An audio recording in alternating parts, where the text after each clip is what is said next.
প্রিয় বন্ধুরা, চমৎকার একটি ভিডিও উপহার দিচ্ছি আপনাদের আজ।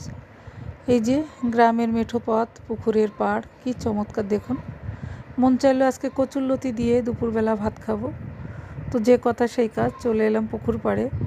কিছু কচু গাছের গোড়ায় কচুরলতিতে ভরে গিয়েছে, সেগুলোই তুলতে।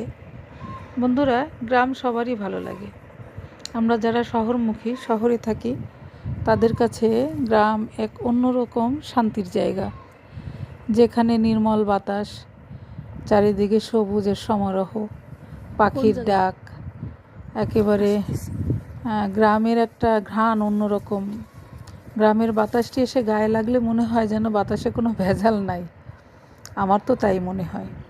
যেমন ধরুন, এই যে কচুরলতি, এটি কিনে খাওয়া যায়, শহরে অনেক পাওয়া যায়, টাকা হলে সবই পাওয়া যায়, কিন্তু নিজের হাতে তুলে সেটি রান্না করে খাওয়ার যে কি মজা, আলহামদুলিল্লাহ।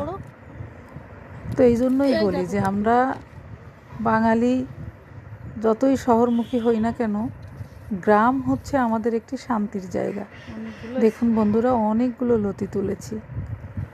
এই লতিগুলো চিংড়ি মাছ দিয়ে রান্না করে খেতে কী যে মজা, সবাই পছন্দ করে মোটামুটি কচুরলতি, আমি জানি।